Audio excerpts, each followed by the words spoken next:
এই চ্যানেলে সম্প্রচারিত সকল খবরই সচেতনতামূলক এবং শিক্ষণীয়, কোনো কিছুই প্রভাবিত নয়। দেখো, বিদ্যাসাগর কলোনি 99 নম্বর ওয়ার্ডে যে বাড়ি ভেঙে পড়ার ঘটনা, যা আমরা কাল থেকেই আপনাদের সামনে তুলে ধরছি, সেই ঘটনার প্রতিবাদে কিন্তু এই মুহূর্তে বামেদের মিছিল, এবং সেই মিছিল কিন্তু 99 নম্বর ওয়ার্ডের যে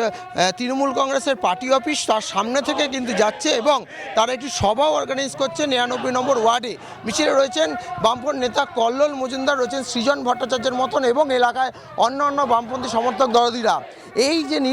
নির্মাণ কাজ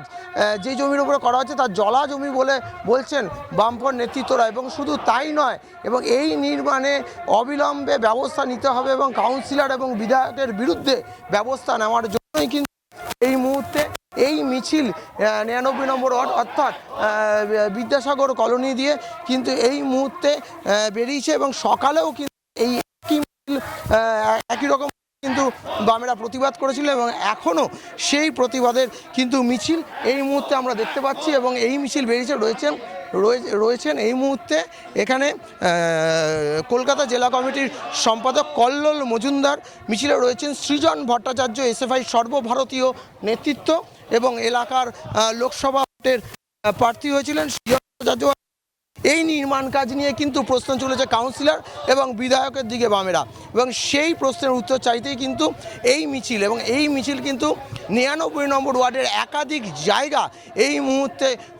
প্রদক্ষিণ করছেন, এবং জবাব চাইতেই কিন্তু তারা এই মুহূর্তে 99 নম্বর ওয়ার্ডের একাধিক জায়গায় এই মিছিল করছেন, এবং কাউন্সিলর এবং বিধায়কের দিকে কিন্তু আঙুল তুলছে। এই মিছিলের পরিপ্রেক্ষিতে আমরা একটু কথা বলে নেওয়ার চেষ্টা করব কলকাতা জেলা কমিটির সম্পাদক কল্লোল মজুমদারের সঙ্গে। বলছি, কলকাতায় এরকম নির্মাণ 2012 সালে তৈরি, 2025 সালে ভেঙে যাওয়া নির্মাণ সংশোধন করতে গিয়ে এই নিয়ে কি বলবে? বলার কিছু নেই। সর্বক্ষেত্রে যে বেনিয়ম চলছে, বেনিয়মকে মদত দিচ্ছে তৃণমূলের পরিচালিত সরকার, তৃণমূলের পরিচালিত পৌর বোর্ড, মিউনিসিপ্যালিটি, তার ফল এগুলো পুকুরের ওপর জমির চরিত্র পরিবর্তন করে বাড়ি করার জন্য ঘুষ খেয়ে টাকা পয়সা নিয়ে তারা যেভাবে এই সব কাজ করেছে, তার ফল ফলছে এখন সাধারণ মানুষ,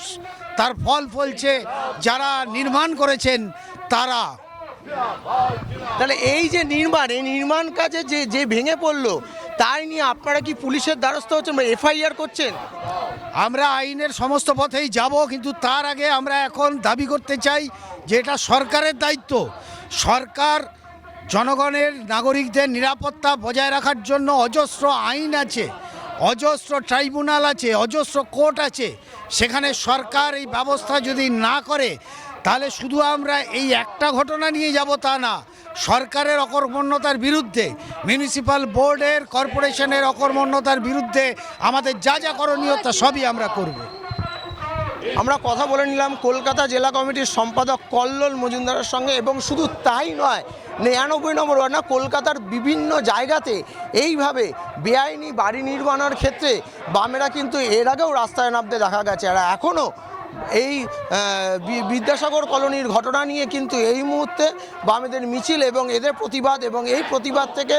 বিধায়ক এবং কাউন্সিলরের শাস্তির দাবিতেই কিন্তু এই মুহূর্তে